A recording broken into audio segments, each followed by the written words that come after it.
Olá, amigos, estamos de volta para o quarto vídeo do nosso módulo 3 sobre a obesidade. Então, vamos iniciar nesse nosso quarto vídeo com a inflamação no tecido adiposo, que não é causa, mas é consequência do ganho de peso, né? Então, à medida em que temos um aumento no volume de gordura no corpo, né? Acetilcoenzima A sobrando, excesso de caloria, pouco exercício, tudo aquilo que eu já falei. Então, esse excesso de gordura, através de um processo muito eficiente que nós temos chamado lipogênese, né? Lipogênese quer dizer síntese de gordura, no fígado principalmente, e isso acontece com a sobra de acetilcoenzima A. Então, essa é a verdadeira causa, né, que vai gerar uma inflamação. Por quê? Porque nós já vimos que os adipócitos, quando eles ficam muito cheios, lembrando, né, conforme vimos até naquela reportagem da super interessante sobre o vírus AD36, lá no início desse módulo, né, lembrando que o adipócito pode, no seu máximo, na sua máxima expansão, ele pode chegar a um volume 4.600 vezes maior do que uma célula comum como um linfócito.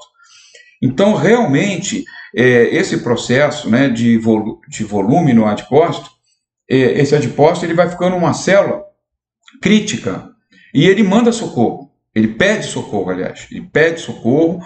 Esse pedido de socorro é através de citoquinas. No começo achávamos que a infiltração, por exemplo, de monócitos e linfócitos no tecido adiposo, né, era enviado até por próprios linfócitos, né, o próprio macrófagos. Hoje sabemos que não. Esse pedido de socorro ele começa com os próprios adipócitos, porque eles vão crescendo muito, né, e eles vão comprimindo os adipócitos vizinhos, e aí certas citoquinas, como a visfatina, elas são sensíveis exatamente à compressão, né? Então, à medida que as células sentem-se comprimidas, elas começam a liberar citoquinas. Citoquinas, qual é o papel delas? É sinalizar e chamar células de defesa. E aí estamos falando principalmente de fagócitos. Então, o corpo está pedindo algo tipo assim: vem aqui me limpar esse tecido gorduroso. Mande macrófago, mande monócito, macrófagos, transformando, né, tudo isso aí para ver se consegue limpar isso, destruir, enfim. Mas não consegue, né? Essa que é o processo. Então, essa inflamação, ela vai ficando perene, né? Ela vai ficando perpétua e vai entrando célula de defesa ali, então, vai aumentando o volume, vai liberando mais citocinas. A MSF1, por exemplo, é um pedido é um chamado de macrófago, né? Através dos monócitos circulantes, né? Quando entra no tecido, se transforma em macrófago e vai fazer o que eles chamam uma colonização de macrófago. Esse aqui é um fator de colonização dos macrófagos. Então, são liberados por células adjacentes aos adipócitos que estão chegando nesse volume crítico. Então, esse excesso de gordura ele vai gerar uma célula muito grande. Para não ficar muito crítico e muito inflamatório, vai liberar o fator PPAR-gama, que é um daqueles fatores do peroxisome proliferator, né? Que vai fazer o quê? Estimular a diferenciação de fibroblastos, células musculares, pré-musculares, em novos adipócitos, para distribuir melhor essa gordura e não ficar tão cheio o adipócito, né? Até um tamanho desse absurdo, 4.600 vezes maior que o linfócito. Então, quer dizer, é um processo, tipo um pedido de socorro, que vai resolver a situação ali emergencialmente, mas no fim é terrível, porque o que acontece é que vai aumentando mais volume de adipócito, aumentando a contagem também, número de adipócitos. Então, não para, né? Se não conseguir uma homeostase bioenergética, se a gente não consegue equilibrar a entrada de caloria e o gasto de caloria, isso não vai parar, né? Não adianta a gente falar aqui em milagre. Ah, eu vou dar Kemperol, eu vou dar aquilo. Tudo ajuda, mas não tem como reverter uma ingesta diária aí de 3.500 a 4.000 calorias, né? Que a gente vê no obeso crítico, né? E um gasto de 2.000, né? Então, isso aí é muito importante a gente entender que a inflamação é consequência e piora.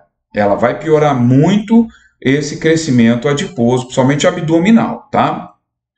Aqui vocês vejam nesse quadro que eu tirei aqui desses autores, Rota, Miglio e a Wellen, né? Esse trabalho muito interessante que eles mostram aqui o ganho de peso, né? Aí está aqui as células adipostas se tornando maiores, né?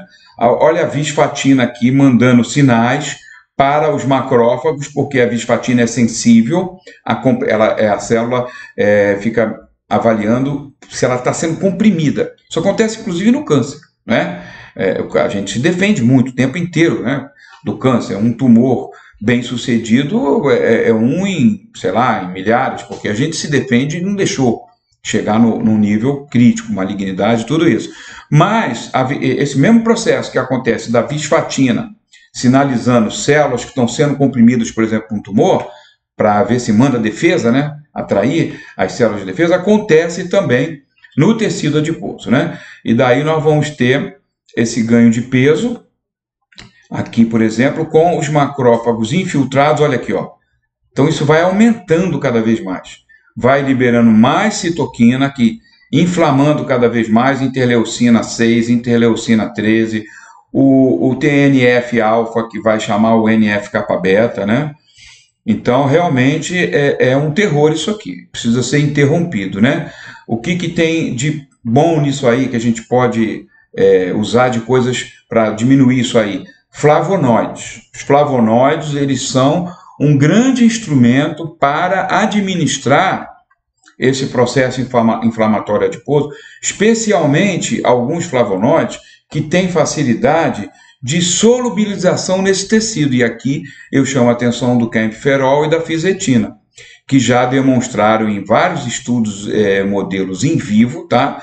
Uma poderosa capacidade de se infiltrar aqui nesse tecido adiposo e fazer uma barreira de contenção nessas citoquinas que atraem as células de defesa, tá? Então, é uma ajuda, é um processo lenitivo, mas não é curativo. Curativo é fechar a boquinha e trazer essa bioenergética para um equilíbrio do que se come e do que se gasta, não é isso? Mas nós temos que usar todas as armas que estão a nosso dispor, né? E realmente nós podemos reforçar com vocês que é um processo que vai ajudar bastante a utilização desses flavonoides. Os mecanismos inflamatórios da obesidade. Tudo começa com o aumento de volume dos adipócitos, né? Então, esse slide é tipo um roteiro que vocês podem, bem facilitado, para vocês terem uma noção exata do que acontece. Começa com o aumento do volume. Daí isso vai gerar uma inflamação com infiltração progressiva dos monócitos se transformando em macrófago, né? Esse aumento no volume dos adipócitos, ele vai liberar o fator TNF-alfa, e que vai, então, estimular os pré-adipócitos a produzirem a proteína de atração dos monócitos, que é a MCP1, e isso vai, então, começar a fazer essa infiltração, né? O pedido de socorro que a gente falou.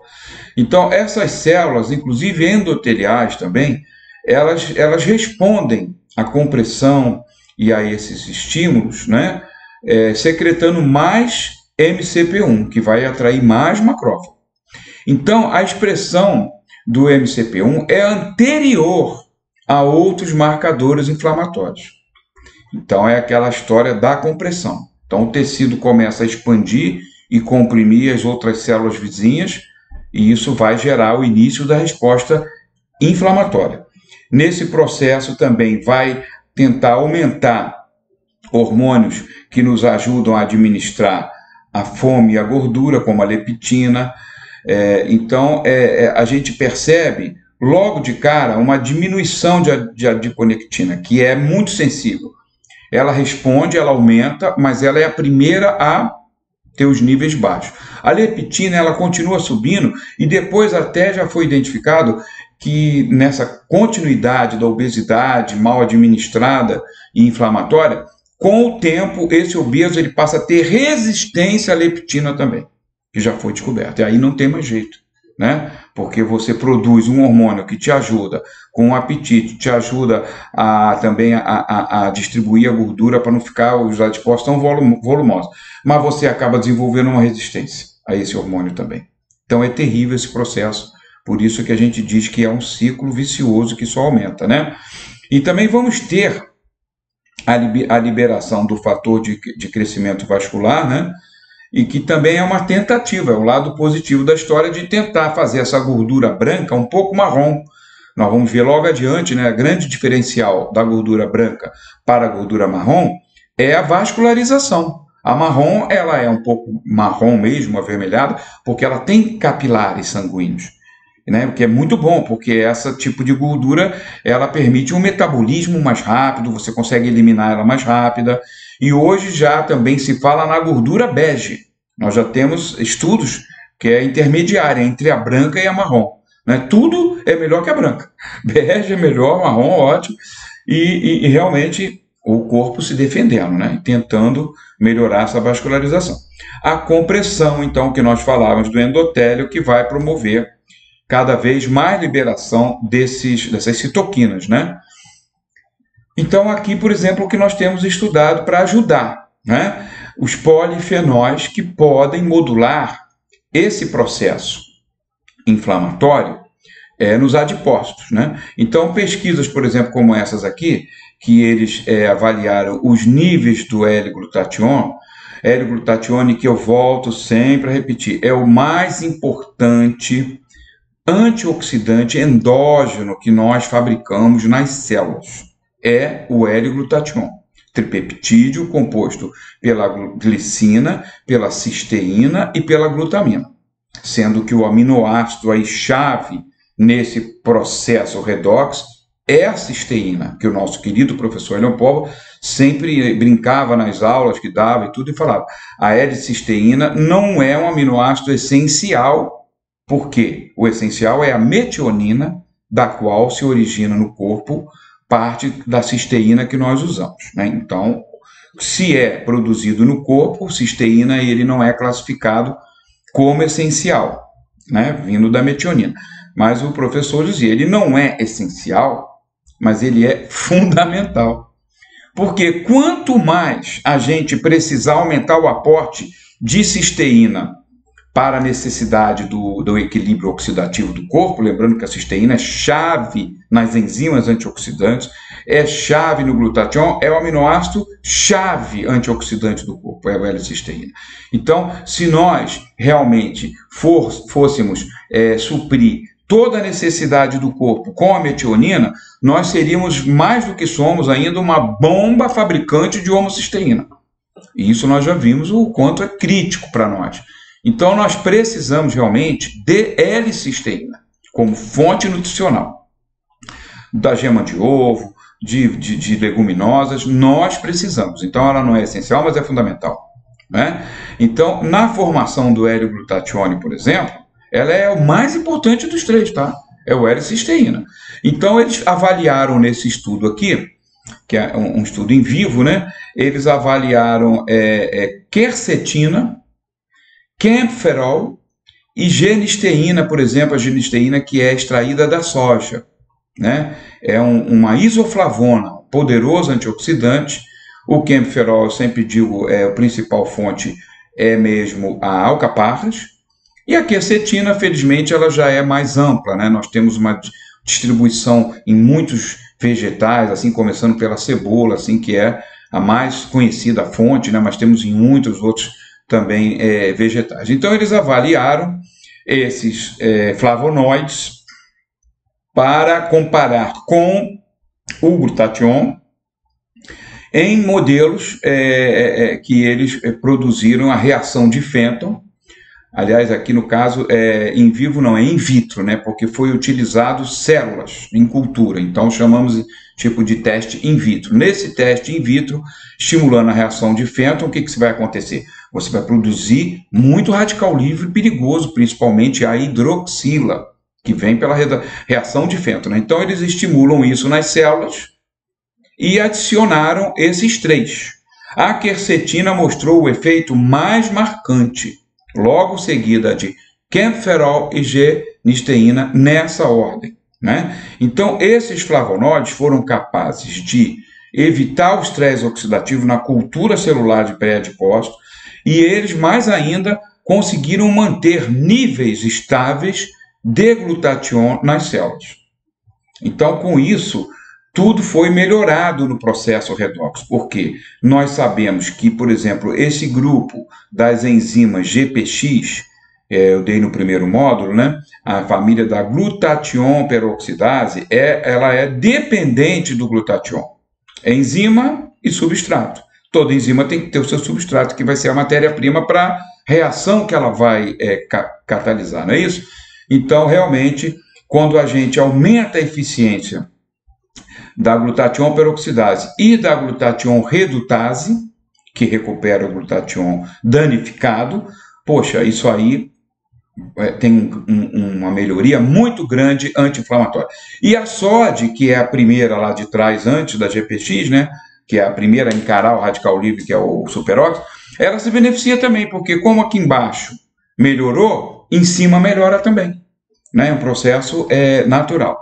Então, esse teste, esse estudo publicado em 2016, um estudo muito importante, que foi, assim, digamos, o início da preocupação dos cientistas com os antioxidantes chamados polifenólicos para indicar como eles podem ser úteis para a gente nos processos, inclusive, da obesidade inflamatória.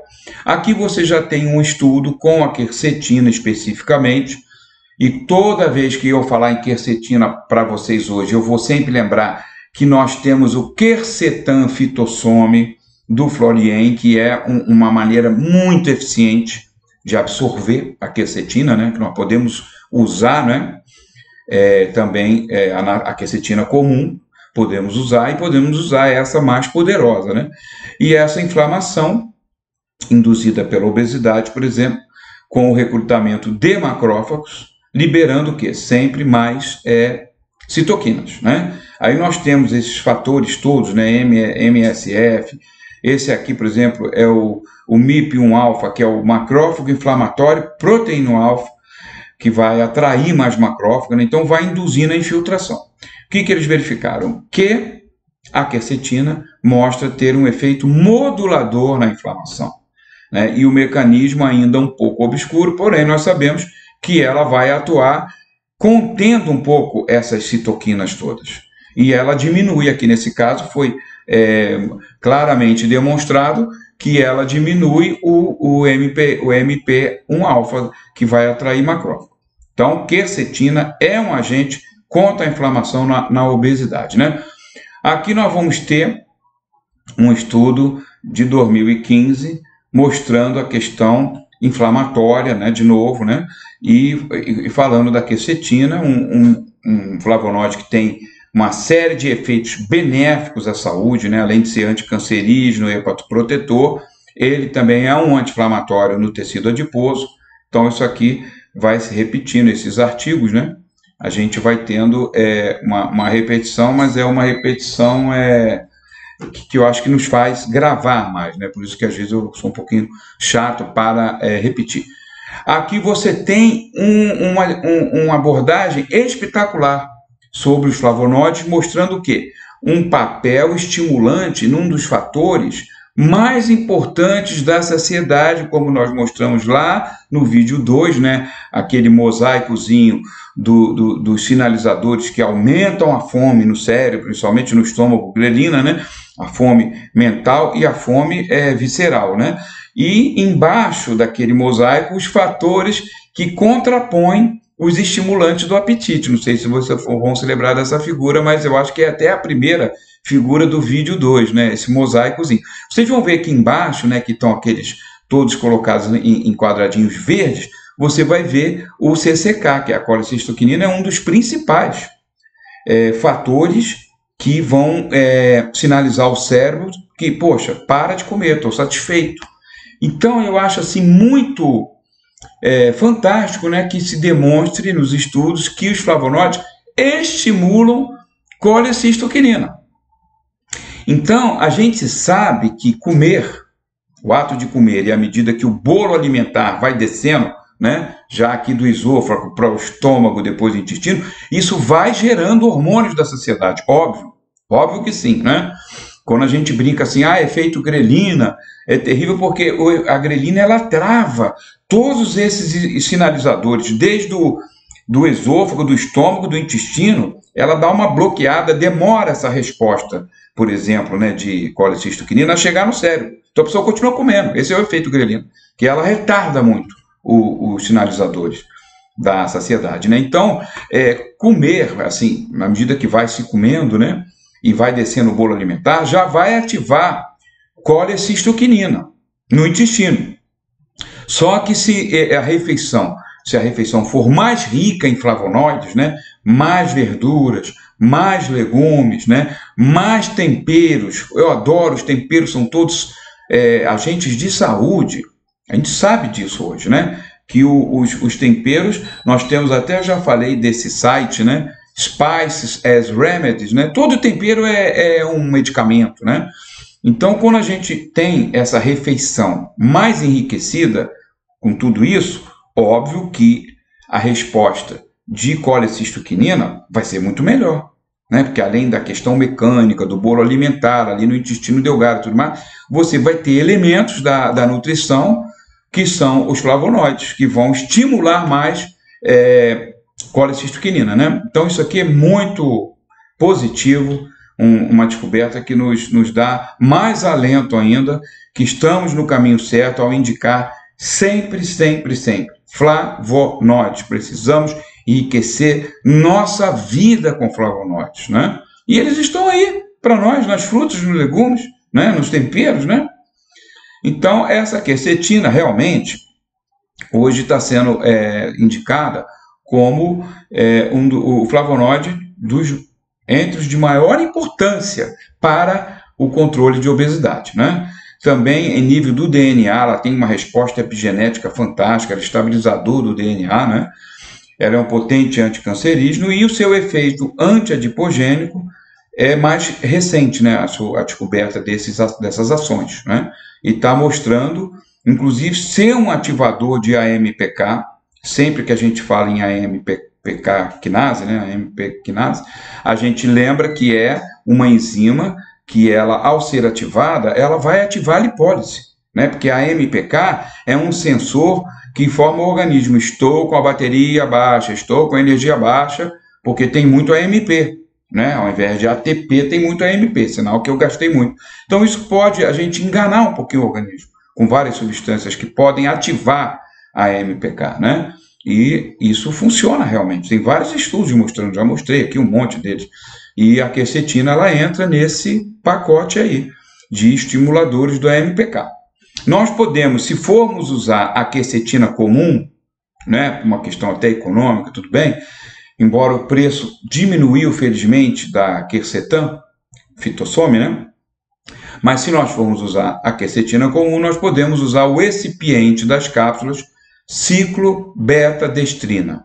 Sempre ele vai melhorar a absorção desses flavonoides que têm certa dificuldade absortiva por serem muito pouco solúveis, né? Então, a ciclobetadestrina, ela melhora essa solubilização no intestino, ela forma complexos também com esses flavonoides, né? Então, vai melhorar. Aqui você veja que formulazinha boa em antiadipogênico com quercetina, 500 mg, Camphorol, 100 mg, anti-inflamatório também poderoso, tecido adiposo, vai ativar mais os hormônios da tireoide, né, porque ele aumenta a transformação do T4 em T3, através da enzima DIU2, e a nossa piperina, que é uma estimulante da UCP1, proteína desacopladora número 1, que é aquele portãozinho de escape de elétrons que eu falei nos slides anteriores do vídeo anterior. Então, aqui está top isso aqui para a gente utilizar, né? Porque vai estar agindo anti-inflamatório, melhorando queima de lipólise através de T3, transformando do T4, e a piperina promovendo escape de elétron, vai também sinalizar o corpo para fazer o quê? Lipólise. Lipólise é a queima da gordura acumulada. Então, vamos promover a lipólise, que sempre vai ser bom. Aqui você vê, né? O Florin divulgou, né, os trabalhos comparativo sobre o nanoquercetin ou quercetan, que eles estão chamando agora, né? Estão chamando de quercetan fitossome, eles mudam de nome às vezes, né? Mas é essa quercetina especial, com muita potencial absortivo. Então eles comparam aqui a vermelhinha, esse gráfico aqui, é o quercetan nanoquercetina ou quercetan fitossome. Então a absorção vai lá para cima, disparado, comparando com a pretinha aqui embaixo, que é a quercetina comum. Mesma dose, tá? 500 aqui embaixo. E 500 do nanoquercetina vai lá para cima. Então, os estudos nos mostram realmente uma potencialidade para nós usarmos o quercetan fitossome. Aqui agora vamos entrar no tema da restrição calórica, porque a gente, obviamente, está falando aí de administração de caloria, e hoje temos muita discussão sobre o jejum intermitente, né? E aí a gente está falando realmente do ponto de vista bioquímico, nós estamos falando das sirtuínas, que são um grupo de enzimas, né, uma família grande de enzimas, que ela tem sinalização nuclear, né, onde lá no núcleo ela vai também no DNA, na cromatina. As sirtuínas funcionam, na maior parte das vezes, desativando genes, ativando genes, porque ela é uma desacetilase, e a acetilação, como a metilação dos genes, na maioria das vezes, desliga o interruptorzinho do gene, mas não é regra total, temos exceções, tá? Muitas descobertas já foram feitas, que certos genes são ativados exatamente pela metilação, acetilação nem tanto. Então, as sirtuínas, que são enzimas desacetilases, elas vão estar ativando muitos genes. E, como a gente sabe, os genes controlam a produção de tudo no corpo, né? Das proteínas, dos hormônios, das enzimas, de tudo. Então, quando a gente faz jejum, a gente começa a liberar sirtuínas. Mas assim, logo com 4, 5 horas, não. A liberação é mínima antes de pelo menos 10 horas de jejum. Com 8 horas alguma coisa, mas com 12 horas nós já temos. E acima disso, né, foi medido já em pessoas voluntárias, né, jejuando, realmente a partir de 12 horas, vai aumentando muito as sirtuínas. E com 24 horas para frente, então, só dá a sirtuína, né? E a sirtuína, o que ela vai fazer? Ela vai administrar um novo estágio de vida, né? Por exemplo, igual aquele francês lá, o cara comia pra cacete, o cara era até gordinho, né? Aí o cara cai numa caverna, né? Caiu numa caverna, por 35 dias, né? Mostrei isso no início, primeiro vídeo, né, da obesidade. Então, ali, a sirtuína, depois de 12 horas, 20 horas, 24 horas, ela começa a administrar primeiro o seguinte: gastar pouca energia. Né? Então ela vai lá na mitocôndria, ela fala, gente, produz o mínimo necessário para respirar, para coração bater, para tudo isso. E ela começa a olhar o balanço energético como um sensor mesmo e verificar, está com a bateria muito baixa.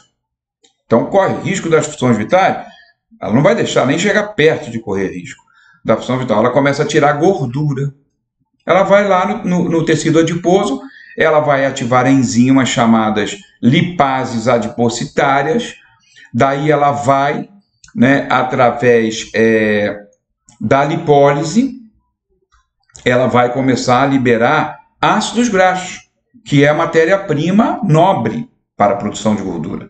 Eu sempre falo isso, dando como exemplo o ácido oleico de 18 carbonos, vai dar 9 acetil, que vai dar 9 entradas em Krebs e vai dar mais de 340 ATP, molécula de ATP. Então, ela quer isso, né? A sirtuína, ela quer começar a liberar energia da onde? Da onde tem, que é a gordura. Daí, mas ela é muito perfeito, né, o sistema da sirtuína, porque ele não só ativa a lipólise. Por quê? Não tem vantagem em deixar a gordura órfã. O que é gordura órfã? Gordura circulando pelo plasma. Rapidamente vem VLDL, rapidamente vem a própria LDL e vai começar a reaglutinar isso, levar para o fígado de novo. Então, ela também libera os transportadores desses ácidos graxos livres, que são as chamados Acyl Carriers, Acyl Carrier Proteins, ACPs, né? É uma família de enzimas especializadas no transporte de ácido graxo livre. Para onde? Para a mitocôndria. Onde nessa mitocôndria nós vamos ter a famosa beta-oxidação, que é onde vai quebrar o ácido graxo de 18 carbonos em 9 acetil, aquela história toda, produzir ATP. Então, a restrição calórica, ela vem nesse processo aqui muito importante, tá? Por um outro lado, ele vai inibir a lipogênese, porque não tem sentido eu ficar estocando gordura se eu estou precisando gastar o estoque. Então, é muito importante, como acontece muito rápido a perda de peso com o jejum intermitente, porque essas duas fases aqui, eu ativo lipólise e inibo lipogênese. Então, isso é espetacular. Aqui em cima, o PPAR-alfa, família dos peroxisoma proliferators receptor, né? Activators, né? Nome complicado. Então, vamos falar só PPAR. Família PPAR. Eu tenho o alfa, eu tenho o gama, que são os principais, tenho o beta, que é menos estudado. O alfa faz isso aqui, lipólise. Tá? A SFREB, ela é o código proteico que estimula, né, o DNA a iniciar o processo de lipogênese, né, fabricar gordura quando está sobrando. Então, se eu estou em restrição calórica, se eu estou em jejum, óbvio que não está sobrando. Então, eu vou, através da modulação negativa da SPREV, inibir a síntese de gordura. Eu não preciso sintetizar gordura nesse momento que eu estou sem comer numa caverna. E aqui em cima, no PPAR-gama, o papel da sirtuína é muito importante porque ele é mais ou menos, no sentido de, em determinadas situações, ele vai estimular, vai acelerar, né, que é acelerador, e em determinadas situações ele vai frear, porque ele faz a leitura. A sirtuína, ela consegue fazer a leitura. Então, tipo assim, se está com muita gordura e comendo muito, e se a gente consegue estimular a sirtuína, que não é tão fácil, né, porque ela é do jejum, mas a gente tem os miméticos, como resveratrol, enfim. Produtos que possam dar uma resposta de sirtuínas, mesmo fora do jejum, ele vai ser interessante porque ele vai modular a expansão dos adipócitos. Não vai facilitar a ficar diferenciando tanto o fibroblasto em adipócito. E com isso evita uma expansão muito violenta no tecido adiposo, né? E ao contrário, se realmente os adipócitos estão ficando muito volumosos, para evitar aumentar a inflamação, ele vai agir até liberando um pouco de diferenciação dos adipócitos para poder realmente equilibrar tudo isso aí. Agora, sem esquecer, como nós mostramos aqui atrás, vou voltar um pouquinho, sem esquecer que esses mecanismos também que vão afetar o volume dos adipócitos, eles têm um papel positivo, mas eles aumentam a expansão dos adipócitos, e mais à frente também nós vamos ver que a questão da gordura marrom, que é a vascularização, ela depende também de PPAR e gama. Então, se a sirtuína consegue estar fazendo toda essa leitura de administração de gordura e ela vê muita gordura branca, ela pode também estar auxiliando para aumentar a gordura marrom ou bege, que hoje em dia já temos a bege também, ou seja, vascularizar a gordura branca, que é a gordura inerte, chamada gordura branca, que nós menos conseguimos trabalhar com ela. Desculpa. Então, esses mecanismos benéficos da restrição calórica, primeiro, desculpa aí, tá? Primeiro eu quero dizer o seguinte, a restrição calórica é o único processo que cientificamente está comprovado que aumenta a longevidade. Cientificamente, em todas as correntes científicas, né? Ortomolecular, não ortomolecular, pessoal de antropologia, todo o pessoal, medicina e afins, estão convencidos disso. Por quê? Porque os estudos provaram isso em animais. Né? Quando a gente traz para o ser humano, Sempre é mais complicado fazer esse tipo de teste, pegar seres humanos e ficar avaliando a vida inteira, né? Em restrição calórica, né? Então, o que a gente tem, no caso dos humanos, são as comunidades que viviam ou viveram por longo tempo em restrição calórica, como foi o caso de Okinawa, no Japão, né? Que descobriram lá, né? Depois da Segunda Guerra. Então, quer dizer, que deram assim, subsídios de conhecimento. Pô, os humanos que ficaram em restrição calórica também viveram mais. Mas são dados esparsos. Os dados concretos, mais concretos que nós temos, são com os animais. Vários tipos de animais. Roedores, mamíferos, não tem dúvida que são submetidos à restrição calórica, eles vivem mais. Eles chegam a viver de 20% a 25% mais do que o grupo controle, né? O grupo que não foi submetido à restrição calórica, que teve ad libitum, né? Ad libitum que eles falam, né? Que é bastante alimento, né? Então, quer dizer, com o animal você identifica isso de uma forma inequívoca, né? Porque você acompanha a vida inteira do animal, né? Um rato, por exemplo, são 40 e poucos meses, né? O camundongo 24, o cão um pouco bem mais, né? Mas você consegue fazer esses estudos, né? E realmente a gente tem várias explicações para isso. A primeira explicação é que a restrição calórica ela desgasta menos o organismo do ponto de vista metabólico.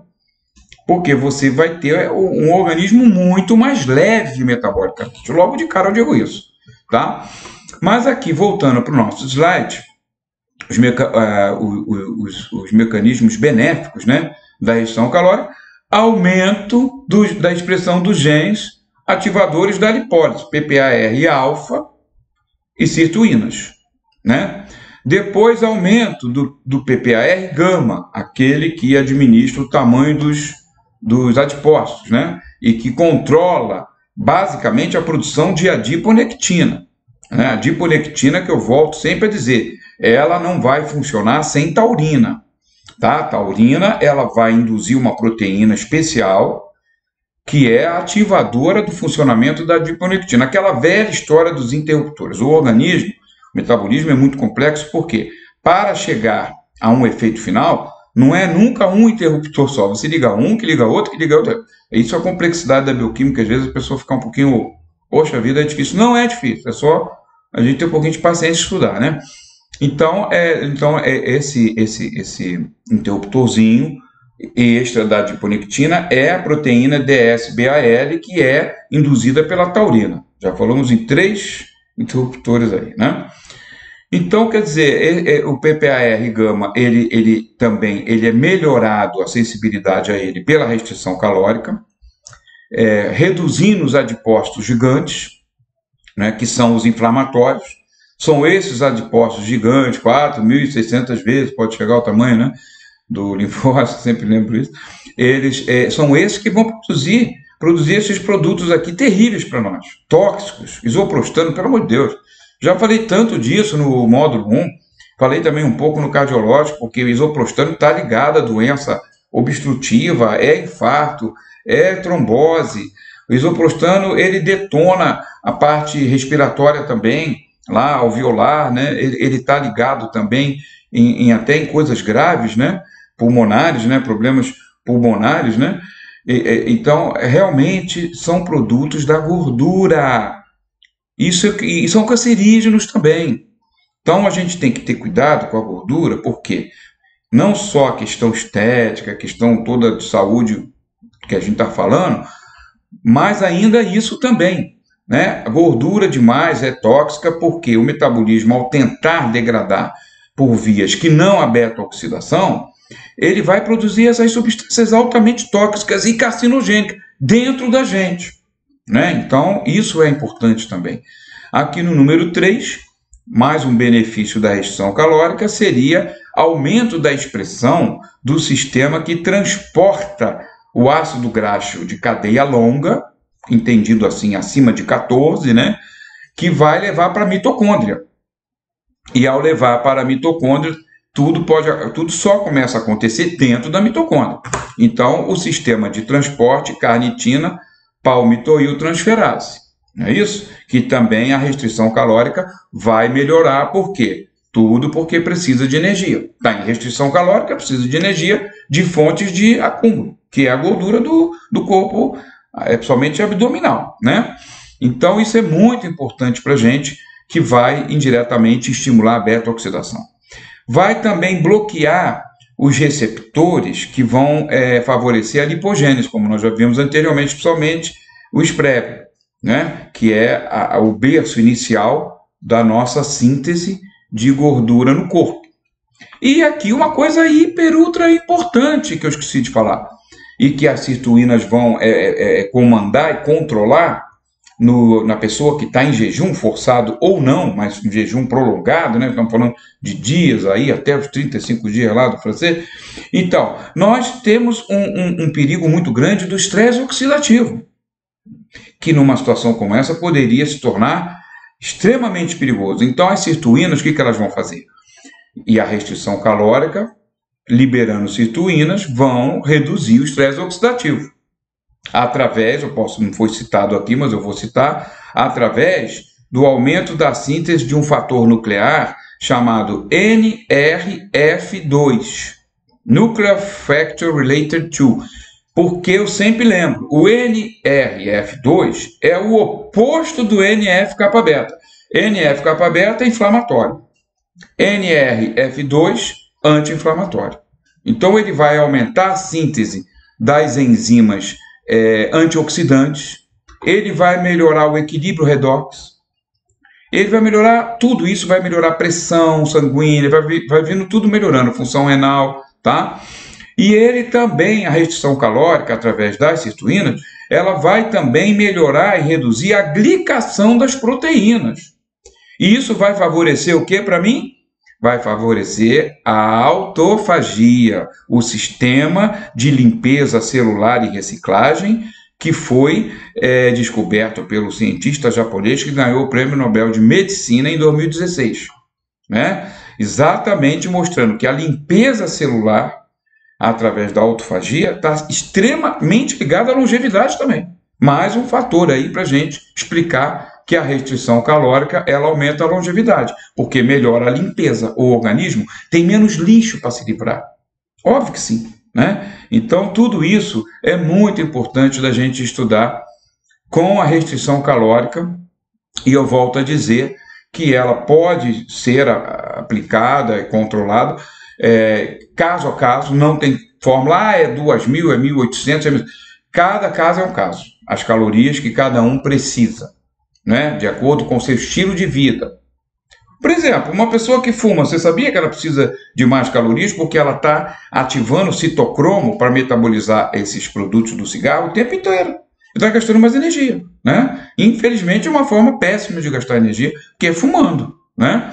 Mas só para exemplificar para a gente que realmente nós podemos aplicar a restrição calórica, o jejum intermitente, caso a caso, estudando as necessidades individuais, né? E essas necessidades individuais, elas vão ser pertinentes aos hábitos de vida, de alimentação, os hábitos tóxicos, se fuma muito, se bebe muito, se faz exercício, se não faz exercício, aí nós montamos um protocolo, né, de acordo com o cálculo basal. Eu até dei aquele site logo no início para vocês, do Ricardo Personal, né? Ali você tem as calculadoras, você coloca peso, você coloca, grosso modo, né? Peso, idade, altura, e você coloca se tem atividade. Ele ainda não... Tem outros sites, né, que vocês podem procurar. Esse, ele não é tão assim detalhado em que tipo de atividade física, se é alta intensidade, média ou baixa. Ele só bota atividade física. Aí você coloca ali, né? Então vai te ajudar a ter uma noção de qual seria o basal dessa pessoa, né? A idade também influencia muito. E aí você programa uma dieta para essa pessoa em termos de calorias que vão bater ali com o basal, né? Abaixo do basal, você vai estar acelerando, por exemplo, uma perda de peso, né? Porque se tiver abaixo do basal, né, com certeza você vai estar ativando tudo isso aqui que eu estou falando. Tudo isso aqui vai ser ativado se eu estou abaixo do basal. Agora, não precisa, porque às vezes as coisas muito radicais... Veja bem, um corpo humano, um ser humano, ele é mal ou bem, ele pode estar doente, ele pode estar obeso, ele pode estar com vários problemas, mas ele é um produto final que está em certa homeostase, porque ele está vivo. Então, mexidas muito drásticas em dieta, em hábitos de vida, é complicado, hein, gente?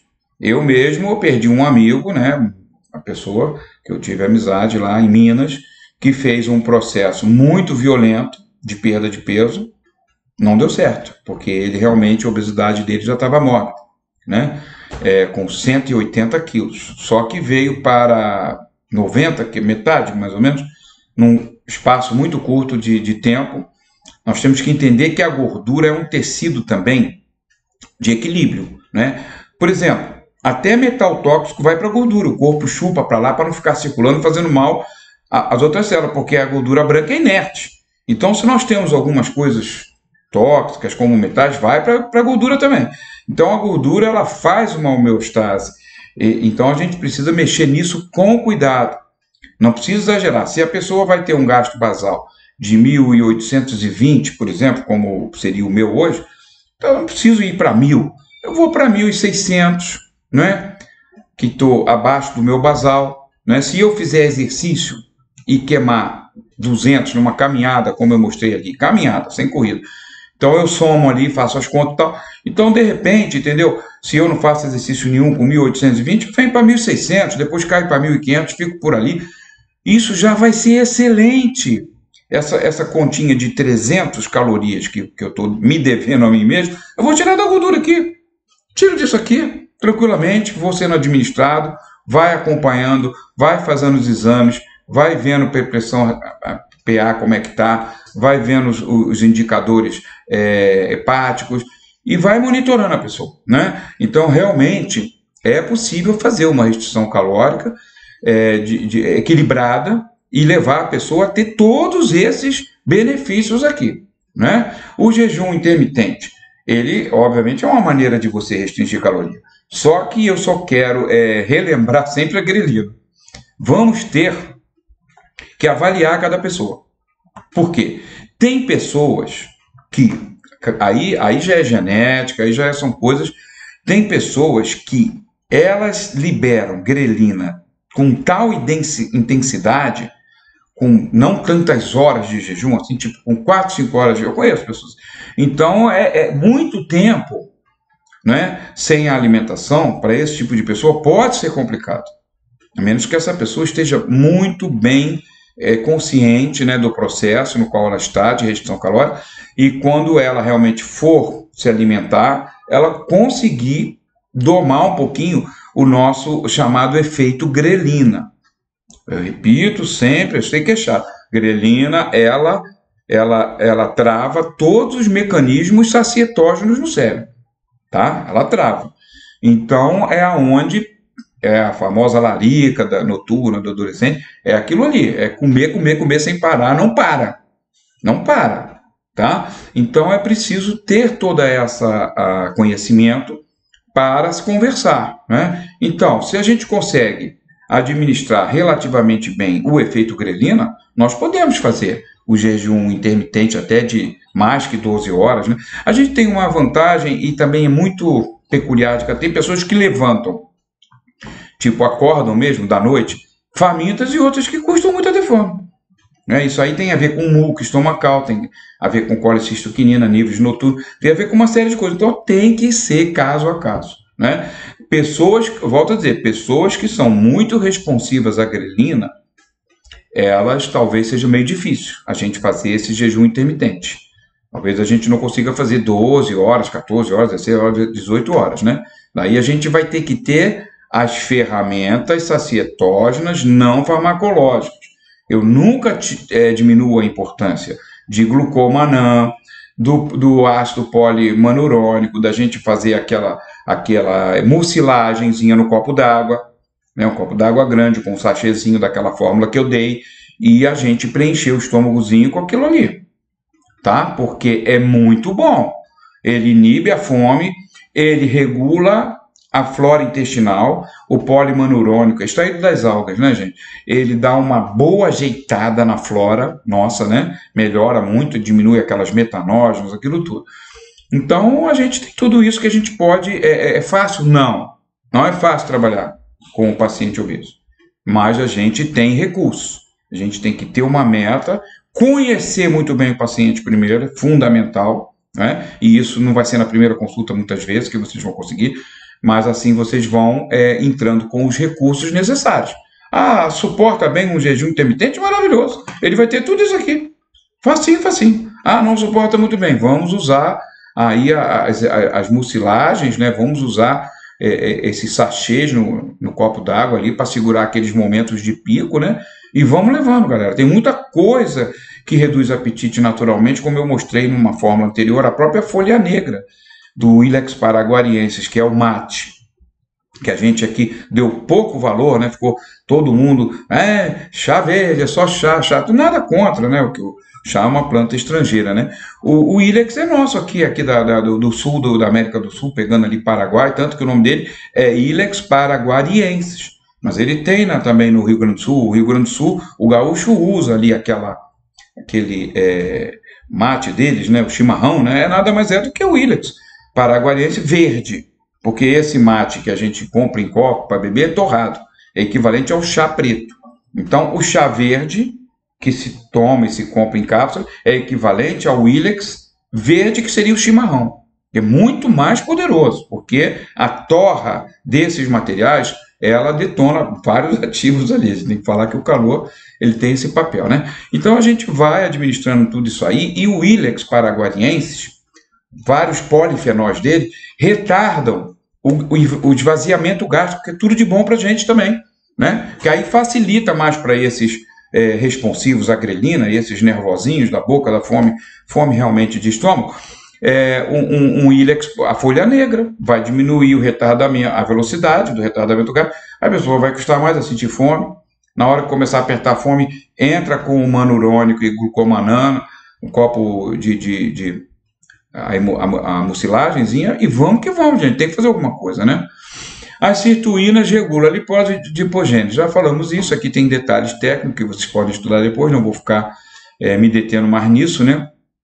Porque a central que comanda todo esse processo de lipólise e de preenchimento dos adipócitos é o PGC1-alfa, ele é que vai comandar os PPARs.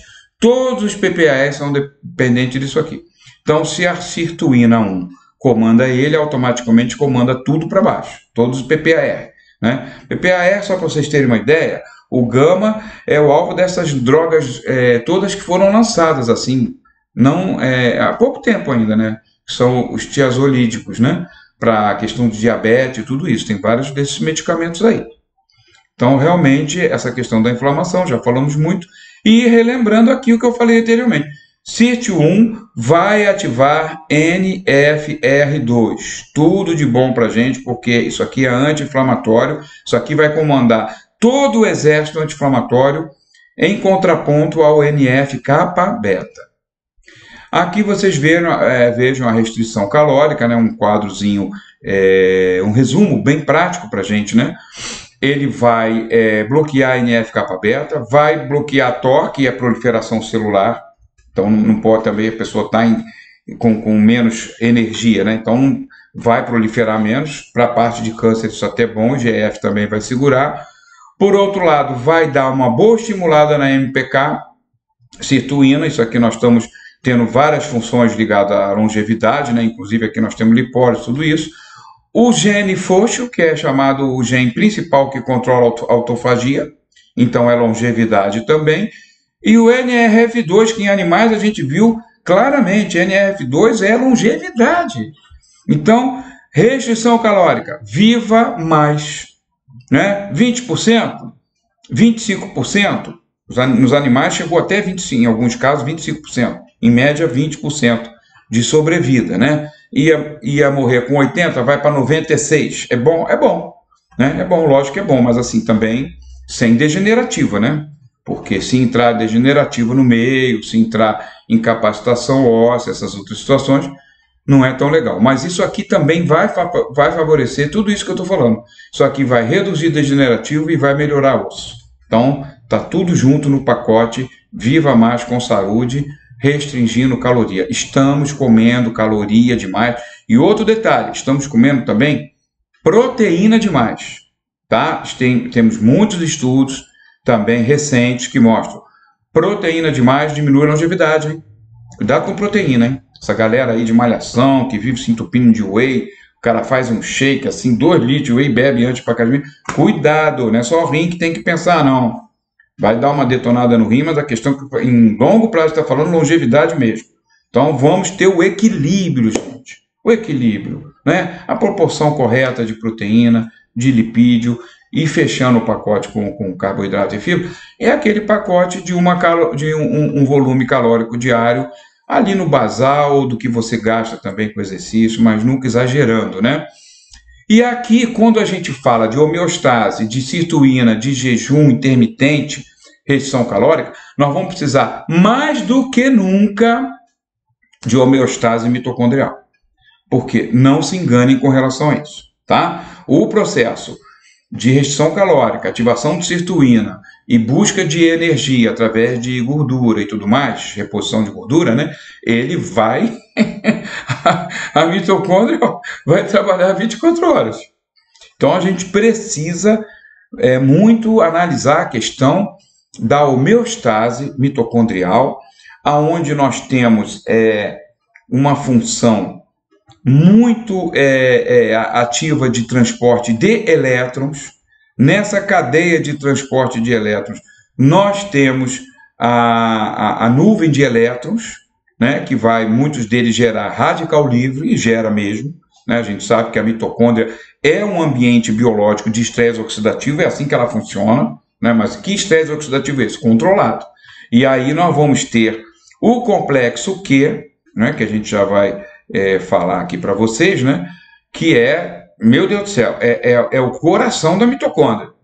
É a coenzima Q10, é a ubiquinona, é o PQQ e a idebenona, né, esses 4 aí, que eles vão estabilizar NQO1, que é a enzima restauradora do NAD, que até bem pouco tempo a gente não tinha tantas pessoas falando em NQO1, né? Hoje só dá NQO1, considerado fator de longevidade também. Porque se ela é regeneradora do NAD, dentro da mitocôndria é tudo de bom. Porque esse NAD, ele vai controlar a produção de ATP e ele também vai ativar as sirtuínas. E esse NAD também, quando ele está hidrogenado, ele é antioxidante. Gente, o NADH, NADPH, enfim, NAD é vitamina B3, desculpa, né? Vocês já sabem disso, às vezes eu não falo as coisas. Niacina, adenina, dinucleotídeo. Vitamina B3, niacina. Vocês vejam bem, gente, o que lá no século XIX ainda, final, início do século XX, eles descobriram o quê? Que a falta de vitamina do complexo B matava a pessoa em um mês, ou menos. Qual foram as duas? B1 e B3, não é? Que é o beriberi e a pelagra. Beriberi foi chamar, não se sabia, né, o que era, então deram esse nome de beriberi na África, a falência da B1. Se você não tiver B1 nenhuma, você morre em menos de 20 dias. Caso de 30 dias. A B3, que é essa aqui, então a gente entende hoje, estudando, por que B1 e B3 vão matar mais rápido do que todas as outras vitaminas. Porque vai parar o metabolismo literalmente. A B2 ainda se segura um tempo, mas é B1 que inicia a glicólise e a B3 que comanda todo o ciclo de Krebs da mitocôndria, não tem jeito. Se ficar privado realmente dela, privação total por um período longo, vai morrer. É a primeira a matar, são as duas. Aí volta a questão da gordura. Mas o rapaz que morreu, meu conhecido lá, né? De 180 veio para 94 quilos, se não me engano, quase a metade, né? Não deu certo porque tinha ali uma série de coisas, que a gordura também ela retém vitaminas. Vocês sabiam que a gordura retém vitaminas? Principalmente, obviamente, as lipofílicas, mas também emulsionadas do complexo B. Então, a pessoa... veja bem, a gordura é um depósito de sobrevivência. Não é só ATP. Ela vai reter vitaminas e nutrientes ali para você viver 35 dias na caverna lá como o cara viveu. Tá? E outros aí também. Então, preciso mexer com cuidado nesse tecido aqui. Né? Isso aqui está equilibrado de uma forma, a gente quer diminuir, vamos diminuir. Vamos diminuir sim. Vamos com equilíbrio, sem radicalismo. Tá? Então, realmente, esse processo da mitocôndria. Ele realmente vai ser muito exigido, né, no processo o processo de restrição calórica, né, no processo das sirtuínas, né, tudo isso aí, né, da lipólise. Então, a gente, através desse sistema maravilhoso, né, de autocontrole, né, aqui está o biquinol, representado com a enzima Q, com os 2 hidrogênios redutores, então aqui é o biquinol, e aqui ela já cedeu o hidrogênio para combater radical livre, ela se transformou em coenzima Q10. O que é excepcional na coenzima Q10? Que as duas formas são antioxidantes. Eu acho que é o único caso que eu conheço na biologia, né? Porque nessa forma ela reduz radicais, por exemplo, tipo hidroxila, tipo superóxido, e na forma de coenzima Q10 já reduzida, ela consegue fazer emparelhamento de elétrons livres de radicais tipo maiores, como os dos lipídios, peroxilipídios. Então é espetacular. A pessoa fala, mas você... descobriram agora que é o biquinol, que é o bom, só vou dar o biquinol. Não, vai dar as duas. As duas têm função. O biquinol pegando o radical livre do oxigênio e a ubiquinona, que é a coenzima Q10 oxidada, ela vai pegar os peróxidos lipídios, que ela vai fazer emparelhar. Ela tem a estrutura capaz de emparelhar elétrons, para retirar esses elétrons, por exemplo, de um peróxido de um lipídio, que vai dar um isoprostano, vai dar alguma coisa tóxica para a gente. Então, não é um ou outro, são os dois. Por isso chama-se complexo Q. Tá? Ainda entra de carona o PQQ, que estimula a biogênese mitocondrial. Eu sou de uma época de menino novo estudando lá na faculdade que só tinha uma mitocôndria na célula, o professor falava. Hoje a gente sabe que por estímulo nós vamos ter várias mitocôndrias, né? Principalmente um estímulo desse, né? Da restrição calórica, que vai ativar a lipólise, vai virar a mitocôndria 24 horas a usina de força trabalhando. Óbvio que o PQQ vai ser exigido para estimular o quê? Biogênese de novas mitocôndrias. Para a célula cardíaca, que normalmente tem mais uma mitocôndria, muscular, hepatócito, tudo tem mais uma mitocôndria, tá? Então, isso é muito importante. Aqui falando do NQO1, né, que é do grupo das oxirredutáseas, então ela vai estar envolvida na prevenção da peroxidação lipídica, exatamente por isso aqui, ó, que ela vai estar, favorecendo o complexo Q. Isso aqui ele pega peróxido lipídico, exatamente o que está escrito aqui. Então isso é muito importante a gente saber, né, que a superexpressão, por exemplo, da NQO1 está associada com neuroproteção também. Lá naqueles tecidos, né, que são mielina, eu sempre falo, tecido nervoso é gordura, praticamente gordura pura, né? Gordura com fosfolipídios, aquela coisa toda, né? Mielina, esfingosina, tudo isso, né? Então, realmente, é muito importante o NQO1, né? Aqui você tem a idebenona, ele é um composto derivado da coenzima Q10. Mas ele foi manipulado em laboratório. O que foi feito? Foi dado um pequeno... Eu já falei isso no módulo 1. Foi dado um pequeno corte na cadeia da coenzima Q10. Uma alteraçãozinha na cadeia da coenzima Q10, permitindo que a idebenona se ajuste melhor nas cristas mitocondriais. Isso foi tudo medido, né? Cientista, putz, os caras medem ali em angstrom, com aqueles microscópio eletrônico, o tamanho da crista mitocondrial, o cara amplia numa tela desse tamanho, aí o cara mede e fala assim, não, a cadeia da coenzima passa um pouquinho, corta aqui. Então, enfim, os caras fizeram. Daí essa idebenona, para vocês terem uma ideia, hoje é recurso importante em tratamentos graves de síndromes neuropáticas, vamos supor, neuropatia óptica dessa aqui, que eu nem conhecia, né? De Leber, né? Então, a idebenona é considerado o único medicamento que realmente, numa fase inicial, consegue recuperar esses pacientes, até 50% dos pacientes. Sabe que nervo óptico, uma vez danificado, né? Já era, né? Então, como a gente fala aqui em proteção neurológica, que é a neuroproteção, aqui, ó, proteção neurológica com a idebenona, membro do complexo Q, né? Então, ela é reduzida pela NQO1.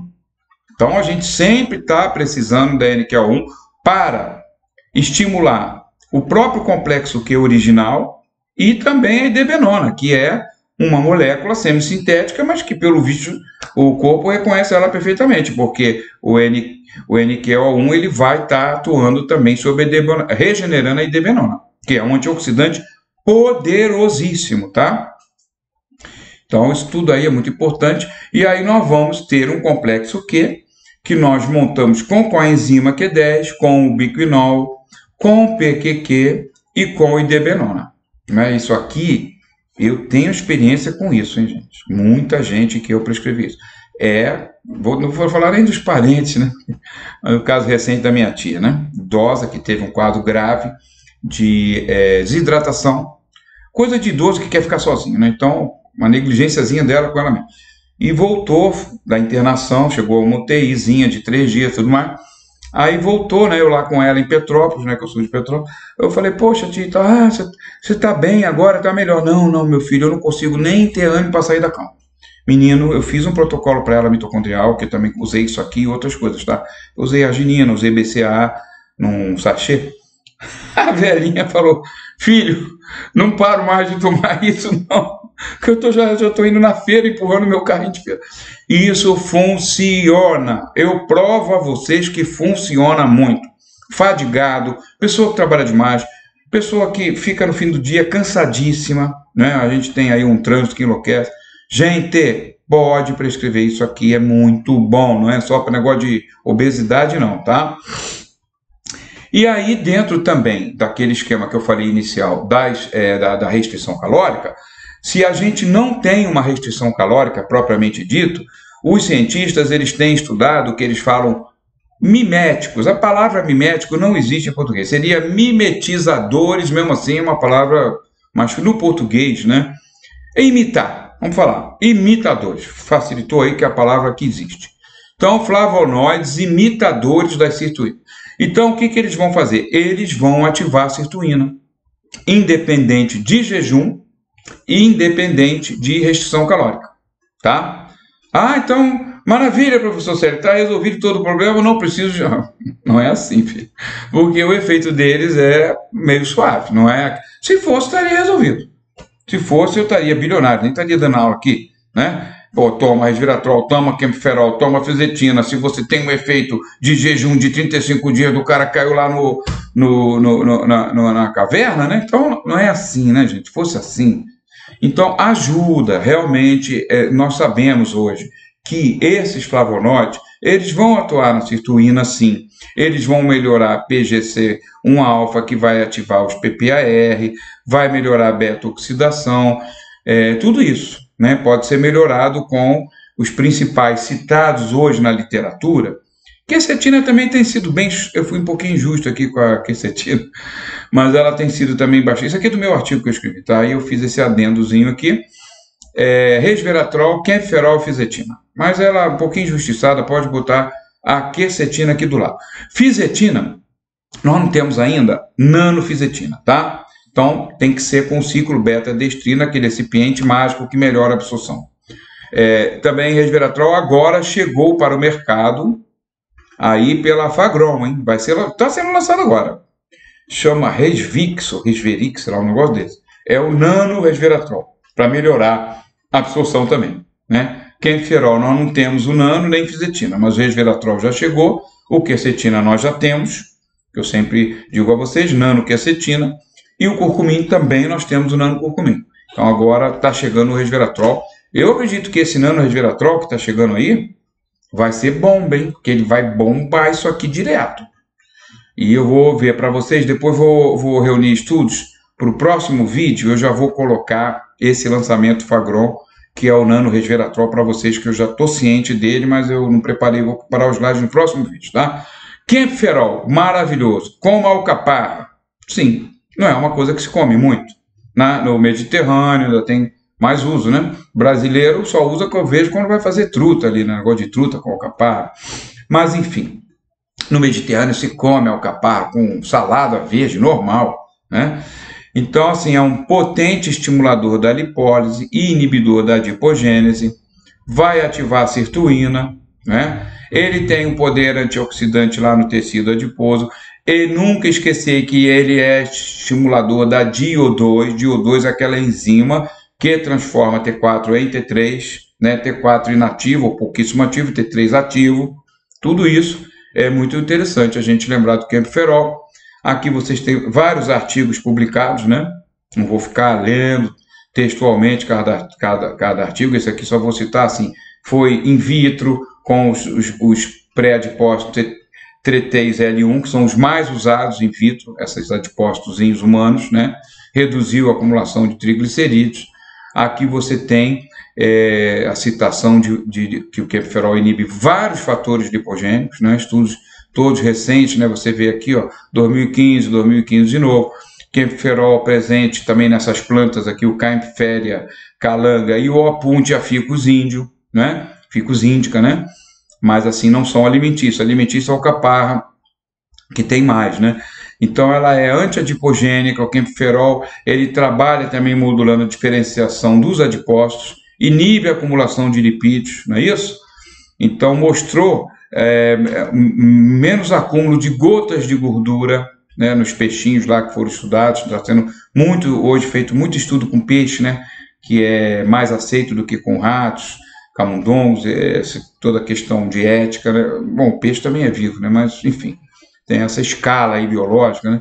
Mas enfim, estão usando cada vez mais esses peixinhos também nos testes, né, e eles conseguem também dar resultados que são traduzidos para a gente, né? Então o camperol ele está envolvido com a redução da síntese do triglicerídeo, ele também vai reduzir a lipogênese, tudo isso é interessante, né? Aqui você tem um estudo mais recente, né, feito de novo in vitro com as células TT3L1, que são os pré-adipócitos, né? Então mostrou realmente que ele melhorou a viabilidade dos adipócitos, reduzindo seu volume, né? E promoveu a morte dos adipócitos que estavam já assim críticos em termos inflamatórios, né? Então houve assim 62% na redução da lipogênese, né? Muito interessante isso. E 39% reduzido na acumulação dos lipídios intracelulares, né? Aqui você tem estudo na gordura corporal, não é isso? Então esse estudo aqui que ele já mostra, considera o camperol um flavonol muito importante nesse aspecto, porque ele atenua a adipogênese, né? Ele também melhora a microbiota intestinal e ele aumenta a oxidação dos ácidos graxos. Então isso aqui é um estudo muito interessante que nos mostra em pacientes obesos e diabéticos, tá? Então isso aqui já nos mostra a coisa voltada para os estudos clínicos. Aqui agora mudando um pouquinho a faixa de camperol para fisetina. A fisetina que foi assim, tipo a bola da vez, né, dos pesquisadores do Salk Institute, da onde saiu a fexaramine com o professor Roland Evans, que eu não tenho tanto contato, mas com a professora Pamela Maia, a qual eu tive bastante contato, trocamos vários assuntos, né, científicos, né, e que foi a Pamela Maia, não digo a descobridora da fisetina, que já era, sabia-se que existia esse flavonoide em certos alimentos. Porém, vou logo começar dizendo, não é abundante. Então, você tem os flavonoides que você resolve até relativamente bem com o alimento, tipo quercetina, e você tem os menos abundantes, como camperol e fisetina, que em princípio vai exigir realmente um pouquinho mais de suplementação com eles, tá? Então a fisetina já vem sendo estudada pela Pamela Maia. A Pamela Maia focou muito a fisetina como smart drug, onde ela tem uma melhoria muito grande em memória, fez isso em animais de vários tipos, tá? Já tem estudo com humanos também a fisetina no cérebro, mas a parte de gordura e obesidade, ela começou a ser estudada em 2013. Então mostrou que a fisetina tem um efeito também semelhante ao camperol, que ela vai reduzir a proliferação dos adipócitos, né? E ela vai reduzir a expansão adiposa nos animais que foi feito, né?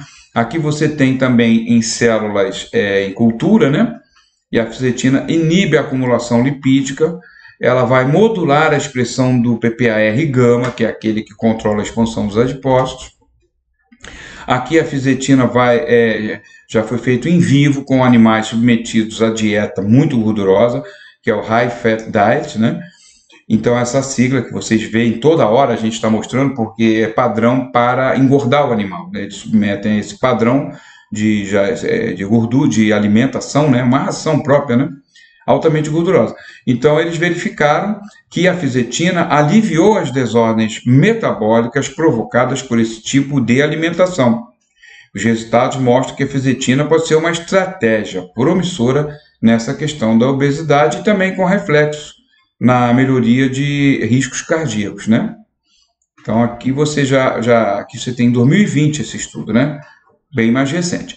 E aí você vai ter estudos agora dos flavonoides combinados, porque, como mostra nesse estudo aqui, não adianta, como o professor Hélio Pova falava, ficar dando coisa isolada. Assim não funciona a ortomolecular. Vou dar vitamina C. Os complexos vitamínicos, né, que não são só a vitamina C, o próprio complexo Q, que são combinados de substâncias, né? E principalmente entre elas também, porque tem as lipossolúveis, as hidrossolúveis, e aqui no caso dos flavonoides, o uso isolado ficou claramente demonstrado aqui que não é nem a metade de eficiente quando você administra o conjunto deles, né? Que no caso eles falaram em berberina, que berberina não é propriamente um flavonoide, né? Que é um alcaloide, luteolina da salsinha, resveratrol, principalmente das uvas e morangos, que também é um polifenólico do grupo de estilberos, fisetina, que é um flavonoide, quercetina, que é um flavonoide, fucoidran, por exemplo, que é flavonoide extraído das algas, né? O nosso querido GCG, que é o epigaláctico-catequina galato do chá verde, a esperidina, que está na parte branca da laranja, aquela pele, e a curcumina. Tudo isso eles associaram e administraram, né, aos animais que foram também submetidos a dietas assim hipercalóricas, né, e eles verificaram que esses nutrientes combinados eles suprimiram a biossíntese de novo. Olha o professor Paulo Lacasa de novo com de novo, né? Suprimiram a biossíntese de novo, ou seja, biossíntese, lipogênese de acréscimo de gordura ao organismo. Então vocês vejam a importância disso aí, né? Que foi verificado nessas culturas de células e também em modelos de animais induzidos pela gordura, pela dieta hipercalórica. Então, vamos pensar, gente, que nós precisamos usar o conjunto dos elementos que nos ajudam, tá? Aqui, por exemplo, a dieta do Mediterrâneo, né? As pessoas falam, a dieta mediterrânea é azeite ultra virgem. Não é azeite ultra virgem, é também azeite ultra virgem, né? Principalmente, é muito mais ômega 3, porque eles comem muito peixe, e é isso aqui, gente. Eu diria que isso aqui é tão importante como o peixe e o azeite, né? São todos esses flavonoides, que vai estar na alcaparra, vai estar na rúcula, no alface, vai estar em vagem, tudo isso aqui que a dieta do Mediterrâneo é rica nessas saladas, né? Então vamos realmente montar o nosso complexo do Mediterrâneo, né? Vamos pensar também em carotenos, aqui por exemplo a luteína, né? Que é um membro da família dos carotenoides. Então aí você monta o seu complexo, né, do Mediterrâneo, você vem com a quercetina, o alho negro, que é riquíssimo em alilcisteína, a asperidina, o resveratrol, camferol, fisetina, luteolina, berberina, luteína, né? Então você pode ter a criatividade aí, tudo aquilo que eu tenho mostrado aqui a vocês, né? Esse aqui é um que eu montei faz tempinho e deu muito bons resultados, que eu tenho com várias pessoas, tá? Nesse que eu chamo Mediterranean Complex. Mediterranean Complex.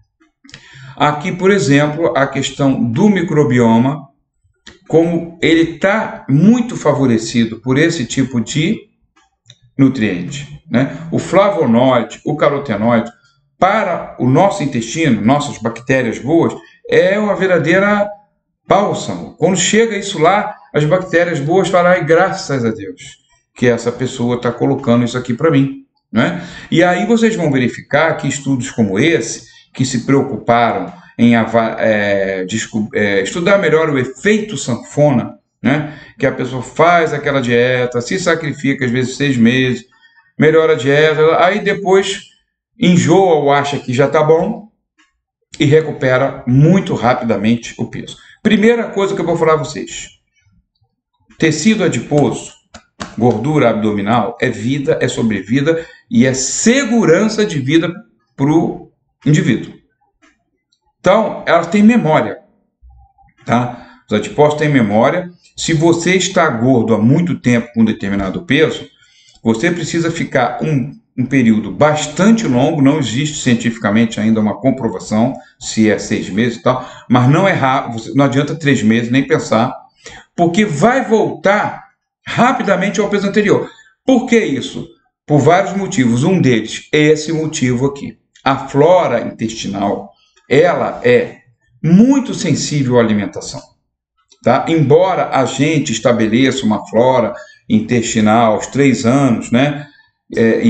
Por exemplo, com relação ao autismo, as crianças que tiveram alterações muito grandes de flora antes dos 3 anos são candidatos a, infelizmente, desenvolver autismo. Existe aquele filme, O Enigma do Autismo. Eu vou passar aqui no módulo 5 ou 6, não me lembro agora, vou passar sobre autismo, vou passar o filme, né, para a gente assistir juntos, que você chora com aquela mãezinha que acompanha o menininho, né? O menino era saudável, ela tem filmes, ela filmava o menino com 2 anos, né? O menino teve um problema de ouvido seríssimo e aí foi um bombardeio de antibiótico no menino pesado. Antibióticos até rifampicina, grupo pesado, e bagunçou a flora do menino. Como ele tinha menos de 3 anos, essa flora não retornou e o menino ficou autista, tá? Isso tudo é um filme lindo, isso. Aí depois os cientistas não acreditavam nessa mãe, que é uma mãe canadense. Ela viajou para, não sei se Dinamarca ou Finlândia, para ela encontrar o maior expert em flora intestinal. Isso eu estou falando quase 30 anos atrás. Essa mãe, tadinha, lutando para dizer que tinha a ver com a flora intestinal. Os médicos, não tem nada a ver. Pois ela viajou e lá encontrou esses cientistas especializados na época em flora intestinal e estavam estudando isso. E eles falaram para essa mãe, sim, a senhora tem razão. Daí para frente a medicina mudou completamente. Hoje todo mundo aceita e sabe que é importante a flora também para a questão cerebral. Mas voltando aqui na questão do peso, então, essa flora intestinal ela é muito importante, porque quando a gente come muita gordura, muito tipo hambúrguer, queijo, enfim, muita gordura, nós vamos ter uma modificaçãozinha dessa flora. Não é essa aqui do garoto, essa é uma coisa mais séria. Eu digo assim, modificações que alteram o metabolismo da pessoa, principalmente com relação à síndrome metabólica, por exemplo, né? Então, o que eles verificaram nesse estudo e dizem é que quando a pessoa fez o regime, fez tudo direitinho, perdeu peso e depois ela ganhou rápido, porque ela começou a comer errado de novo, na verdade não foi só por ela comer errado que engordou tão rapidamente, foi porque a flora voltou a ser aquela flora chupadora de glicose, que eu chamo, que eu vou mostrar a seguir para vocês. E isso que faz a pessoa rapidamente, né, ganhar esse peso. Eles perceberam que os flavonoides podem diminuir essa propensão ao reganho de peso, principalmente a naringenina da bergamota, do grapefruit e a apigenina da camomila e do mel. Mel de abelhas tem apigenina, não é isso? Então, isso foi muito interessante. Os animais tratados com água enriquecida por flavonoides não recuperaram o peso anterior, permanecendo com a perda de peso. Quer dizer, depois de encerrar a dieta. Essa descoberta aumenta o campo de pesquisas sobre obesidade e microbioma, introduzindo novos fatores. Conclusão do estudo: naringenina e apigenina regulam o CP1, isso também, além de flora, isso aqui vai ajudar o escape de elétrons, promover mais lipólise, que é má gordura, e corrigindo o baixo gasto energético que essa flora alterada das metanógenas promovia também o ganho de peso por baixo gasto energético. Então, a conclusão dos cientistas, né, ao investigar os possíveis mecanismos, pelo qual naringenina e apigenina melhora a manutenção de peso, mediram os parâmetros tal. Interessantemente, o gasto energético basal foi reduzido nos animais com tendência a recuperar o peso diante da dieta, mas foi normalizado com a administração de naringenina e apigenina, sugerindo que esse flavonoide tem impacto sobre o gasto energético, atuando sobre o CP1. Maravilhoso esse estudo, né? Esse estudo foi uma revolução na época, publicado na Nature, top de revista, né? E realmente de um grupo importante do Christoph Theis e seu grupo de pesquisadores. Flavonoides que auxiliam a manter o peso, né, após a dieta, né? Não recuperar o peso. Anti-efeito sanfona, apigenina, naringenina, e aí eu vou aconselhar o excipiente ciclo beta-destrina, que melhora bastante a absorção. Ok? Aqui agora nós vamos começar um novo estudo. Eu vou tentar alongar um pouquinho esse vídeo, então, só para fechar, que eu acho muito importante, que é essa abordagem sobre o distúrbio do ômega 6. Um outro campo que também vai implicar na flora, tá? Mas que, antes disso, vai estar alterando, inclusive, a fome mental, que é também vinculada à ativação dos chamados receptores canabinoides, principalmente o CB1, né? Que até já foi estudado, né?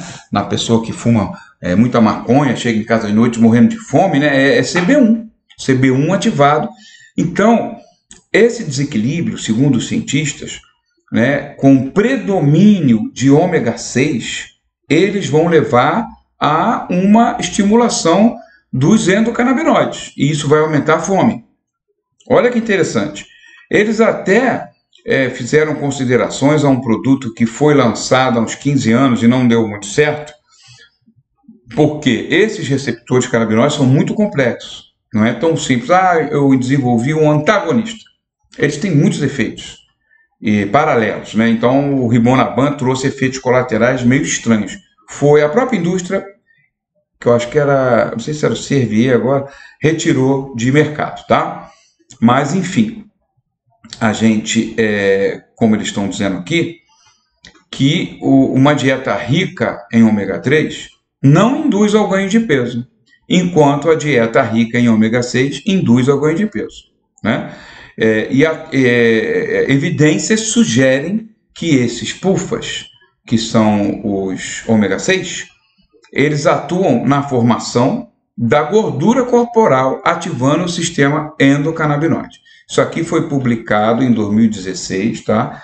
Um grupo de cientistas franceses, e isso modificou bastante a questão da visão desse ômega 6 na gordura e também no nível cerebral, aonde os receptores canabinoides, obviamente, nós sabemos até pelo uso de drogas como a maconha, que tem efeitos também chamados no comportamento, né?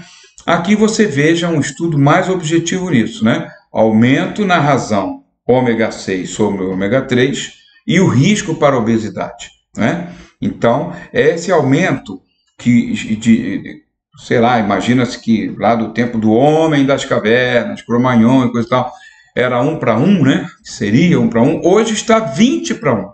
20 partes de ômega 6 para uma parte de ômega 3. Eu falei, inclusive, isso no último módulo também, cardiovascular. Então, isso é péssimo. Nós temos que introduzir mais ômega 3.